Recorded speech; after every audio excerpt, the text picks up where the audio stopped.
శ్రీగురుభ్యో నమ. హరి ఓం. శ్రీమహాగణాధిపతయే నమ. శ్రీమహాసరస్వత్యై నమ. శ్రీగురుభ్యో నమ. హరి ఓం. యకర్తా జగతాం భర్తా సంహర్తా మహసాం నిధి ప్రణమామి తమాదిత్యం బహిరంతస్తమోపహం. జ్యోతిష్యం చెప్పాలి అంటే జ్యోతిష్యం ఎవరి వల్ల జరుగుతుంది అనేది తెలియాలి. యకర్త, కర్త అనేవాడు ఎవడు? జగతాం భర్త, జగతిని మొత్తాన్ని భరించేవాడు భర్త, జగతిని మొత్తాన్ని పోషిస్తున్నాడు. యకర్త జగతాం భర్త. సంహర్త, అందరినీ సంరక్షించేవాడు సంహర్త. మహసాం నిధి, ప్రపంచం మొత్తానికి అవసరమైనవన్నీ కూడా ఇచ్చి దాచి మనం గనక ఒక నెలకో సంవత్సరానికో బియ్యము, పప్పు, ఉప్పు, చింతపండు అన్నిట్లా చేకూర్చి పెట్టుకుంటామో ఈ ప్రపంచమందు ఉన్నటువంటి జీవరాశులు 84 లక్షల జీవరాశులు ఉన్నాయి. వీటన్నిటికీ తగిన ఆహారాన్ని ఇచ్చేటువంటి వాడు యకర్త జగతాం భర్త సంహర్త మహసాం నిధి, నిధి లాంటి వాడు. ప్రణమామి తమాదిత్యం, నమస్కారం చేస్తున్నా. నేను ఈ జ్యోతిష్యం చెప్పటానికి నాకు ఆ వాక్కునివ్వమని ఆయన్ని ప్రార్థించి ఇప్పుడు 2025 సంవత్సరం మే నెల 2వ రాశి వృషభ రాశి ఫలితాలు. ఈ వృషభ రాశి పూర్తిగా బాగుంది. బుధుడు, శుక్రుడు, శని, రాహువు, కుజుడు, మొత్తం 5 గ్రహాలు బాగున్నాయి. ఈ రాశి వాళ్ళకి మరి వ్యాపారస్తులకి, ఉద్యోగస్తులకి, ఇళ్ళు పొలాలు వ్యవసాయం చేసుకునే వాళ్ళకి, ఇళ్ళు కొనుక్కునే వాళ్ళకి, ఇళ్ళు కట్టుకునే వాళ్ళకి, వివాహం కావాల్సిన వాళ్ళకి, వివాహమైన వాళ్ళకి సంతానం కలగటానికి అన్నిటికీ కూడా చాలా మంచి సమయం, చాలా బాగున్నది. తర్వాత గురువు కూడా ద్వితీయానికి మారబోతున్నాడు, చాలా బాగుంటుంది. ఈ వృషభ రాశి చాలా ఇప్పుడు చెప్పాలంటే చాలా బాగున్నది అని చెప్పాలి. అయితే దీంతో చదువుకునే పిల్లలకు కాస్త ఇబ్బందిగా ఉంటుంది. కేతువు బాగాలేడు. శాస్త్రం ఏంటంటే నూరా వీపుకు దెబ్బలు తాకే అని, నోరు కొంచెం జాగ్రత్తగా పెట్టుకోవాలి. ఒకడు అనాకారు ఉంటాడు, మనం చూసి మెదలకుండా పోతాం. అబ్బో వీడు పెద్ద కోచిలాగా ఉన్నాడు రోయ్, భలే పుట్టారా వీడు, ఎట్ట పుట్టారా నువ్వు అంటాడు ఒకడు. నీవు బాగుంటే బాగున్నావు, వాడు విమర్శిస్తే వాడు పట్టుకుని కొట్టెళ్తాడు. అట్లాంటి కేతు వల్ల దుర్భాషలు వస్తాయి. దుర్భాషల వల్ల చాలా బాధలు పెరుగుతాయి. కాబట్టి ఈ రాశి వాళ్ళకి చాలా బాగుంది. ఈ రాశి వాళ్ళకి ఎదురంటూ లేదు. పైన వీళ్ళు వివాహం చేసుకోవాలి అంటే మాత్రం కాలసర్ప దోషం, రాహుకేతువుల మధ్యలో గ్రహాలు పడి ఉన్నాయి. వివాహం తొందరగా కావటానికి బాగా అవకాశం వస్తుంది. అందులో ఇప్పుడు మాత్రం ఎవరైనా సరే ఆడపిల్లకి మగపిల్లాడు కానీ, మగపిల్లాడికి ఆడపిల్ల కానీ మధ్యలో కలుస్తారు. ఒకరినోళ్ళు పలకరించుకుంటారు మంచిగా, ఏదో మంచివాళ్లే మంచిగా మాట్లాడాలి అనుకుంటారు. అట్టాటా పెరుగుతుంది. స్నేహితం కిందికి వస్తుంది. స్నేహితం కిందికి రావడమే కాక ఒకళ్ళ స్వభావాలు ఒకళ్ళు మాట్లాడుకుంటారు. చివరికి వచ్చేటప్పటికల్లా వాళ్ళ స్వభావం నాకు కలిసింది బాగుందని వీళ్ళు అనుకుంటారు, వీళ్ళ స్వభావం వాళ్ళకి కలిసింది అనుకుంటారు. ఇదిగాక అబ్బో ఈ అమ్మాయి అందులో మగవాడి కంటే ఆడమనిషి చాలా అందగత్తని ఇష్టపడతారు. ఇన్ని అయిన తర్వాత అప్పటిదాకా కొంతకాలం గడుస్తుంది. కలిసి తిరుగుతారు, సినిమాలకి వాటికి వీటికి తిరుగుతారు. ఏవైనా సరే మన ఇద్దరం పెళ్లి చేసుకుందాం అనేటువంటి ఆలోచనకు వస్తారు. మొదట్లోనే పెద్దవాళ్ళకి చెప్పడం అంటూ జరగదు. చివరికి ఎంతవరకు వస్తుంది? ఏమైనా సరే మనమే పెళ్లి చేసుకుందాము అనే పరిస్థితికి వస్తుంది. అప్పుడు పెద్దవాళ్ళు పెళ్లి చేస్తామంటే నాకు వద్దంటారు. ఈ పిల్లని చేసుకోరా, ఆ పిల్లని చేసుకోరా, వాళ్ళింత కట్నం ఇస్తా, ఏమన్నా చెప్పు, ఏమి రా నాకు ఇప్పుడు పెళ్ళొద్దు. ఇట్లా కొంతకాలం మనస్సులో పెట్టుకొని చివరికి గట్టిగా అడిగితే నేను ఒక అమ్మాయిని అనుకున్నాను, ఆ అమ్మాయిని అయితే చేసుకుంటానంటాడు. కాదురా, మంచో చెడో బ్రాహ్మణుడు చూపించాలి, జాతకం బాగుందో లేదో చూడాలి, చూసి పెళ్లి చేసుకోవాలి. ఎట్లా పడితే అట్లా చేస్తే ఎట్లాగయా? మేమైనా సరే మీ ఇద్దరు జాతకాలు కలిసినయా, చేసుకుంటే బాగుంటుందా లేదా అడిగిన తర్వాత ఆ పిల్లని చూద్దాం. ముందుగా పిల్లని చూడటం తప్పు, వాళ్ళు ఇబ్బంది పెట్టినట్టు అవుతుందంటే ఇవన్నీ కాదయ్యా, పెళ్ళి నేనా చేసుకునేది నువ్వా? నాకు ఇష్టమైన పిల్లని నేను చేసుకుంటా, నీ ఇష్ట ప్రకారం చేసుకునేది ఏంది? కాదురా, ఇట్ట కాదయ్యా, చేసుకోవడం మంచిది కాదు. కులం కావాలి, గోత్రం కావాలి, వాళ్ళ మంచి స్వభావాలు కావాలి, అన్ని విధాలా చూసి చేసుకోవాలంటే ఇవన్నీ మాకు అనవసరం, మేము పెళ్లి చేసుకోవాల్సిందే, చేస్తే ఈ పిల్లనే నేను చేసుకుంటా, లేకపోతే ఆ పిల్ల నేను ఈ పిల్లని అయితేనే చేసుకుంటా, లేకపోతే చస్తాం ఇద్దరం.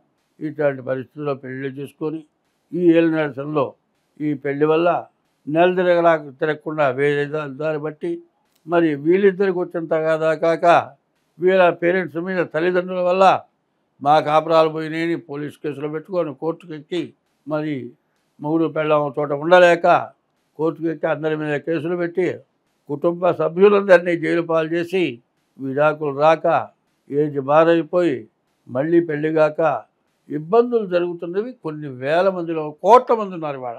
కోర్టు నిండా అవే ఉన్నాయి. కాబట్టి ఎప్పుడైనా సరే వివాహం కావాలి అంటే ముందు మీ డేట్ ఆఫ్ బర్త్, మీ జన్మ నక్షత్రం, మీ రాసులు, మీ గ్రహాలు ఇవన్నీ చూడాలి. షష్టాష్టకాలు అని ఉన్నాయి. కాలసర్ప దోషం ఉంది, కుజ దోషం ఉంది, పితృదోషం ఉంది. ఇట్లాంటి దోషాలని కూడా చూపించుకొని అన్ని విధాలా బాగుంటాయనే పెళ్లి చేసుకోవాలి. అన్ని విధాలా బాగుందంటేనే పెళ్లి చేసుకోవాలి. కాదు నేను ఇట్లాగే చేసుకుంటాను అంటే మాత్రం బావిలో దూకుతాను, నాకు ఈతొచ్చు, నేను పైకి వస్తాను అనుకుంటాడు. బావిలో దూకినా నదిలో దూకినా ఎందులో దూకినా ఎప్పుడూ ఈత కరెక్ట్గా ఉండదు. ఆ ఈత నుంచి బయటికి రావడం చాలా కష్టం. సంసారం మహాసముద్రం. సంసార సముద్రంలో నుంచి బయటికి రావడం అంటే చాలా కష్టం. కాబట్టి ఈ రాశి వాళ్ళు చాలా బాగున్నది. పడితే మాత్రం నడి సముద్రంలో పడ్డట్టే వివాహ విషయంలో.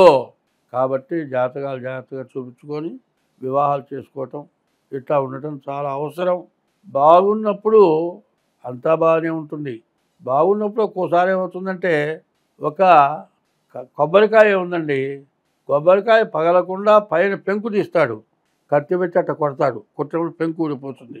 అదే కొట్టేటప్పుడు నీకు బాగున్నప్పుడు ఆ కాయ మీద పడకుండా చేతి మీద పడి చెయ్యి తెగిపోతుంది. ఈ చెయ్యి తెగిపోవటమా కొబ్బరికాయ పెంకు ఊడిపోవటమా అంటే నీ భవిష్యత్తును బట్టి ఉంటుంది.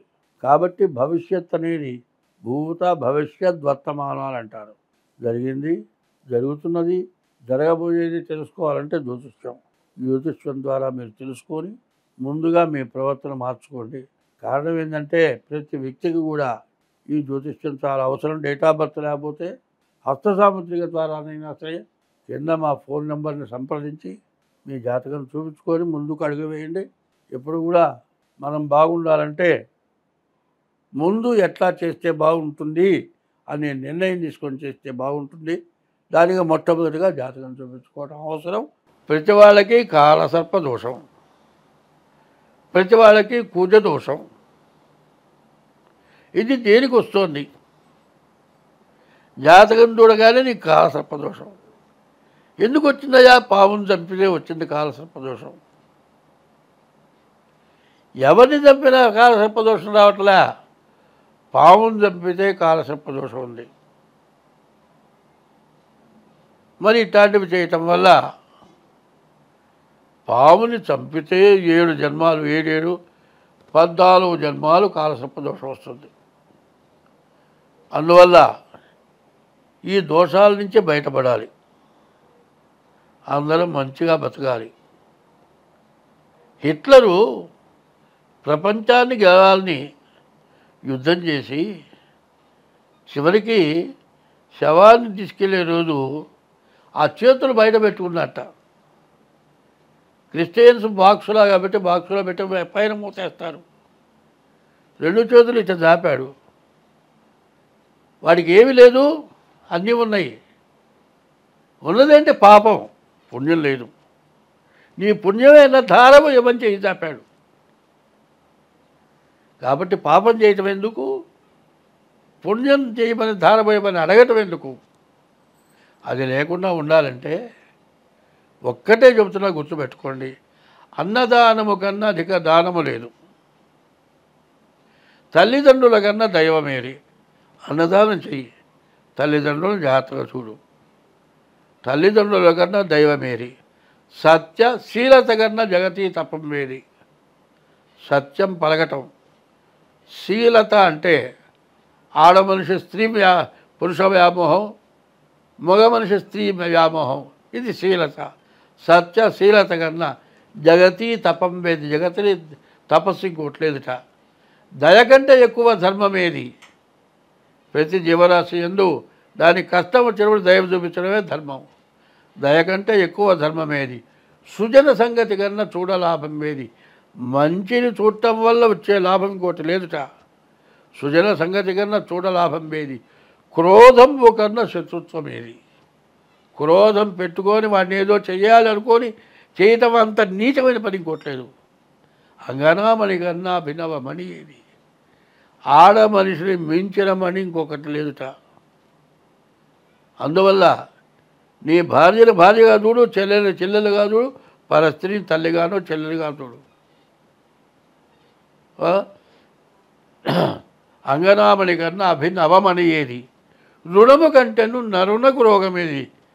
అప్పుంటే ఆ రోగాన్ని మించిన రోగం లేదు. రుణము కంటేను నరునకు రోగం ఏది. ధరణి అపకీర్తి కంటేను నరకం ఏది. వీడు దుర్మార్గుడు అనేటువంటి పేరు కంటే నరకం ఇంకోట్లేదు. ధరణి అపకీర్తి కంటేను నరకం ఏది. సర్వదా కీర్తి కంటేను స్వర్గం ఏది. నీకు కీర్తి నువ్వు మంచి పని చేస్తే కనబడ అయ్యా నమస్కారం అంటాడు. దానంత స్వర్గం ఇంకోట్లేదుట. ఇది ప్రవర్తన ప్రతివాడికి కావాలి.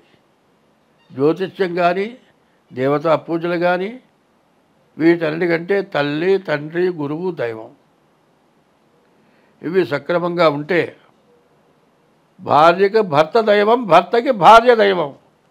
ఈ రకమైన ప్రవర్తన ఎవరికైతే ఉంటుందో వాళ్ళకి ఎప్పుడు ఎటువంటి కష్టము రాదు, నష్టము రాదు. నాబోటి వాడు చెప్పాల్సిన పని లేదు. స్వస్తి.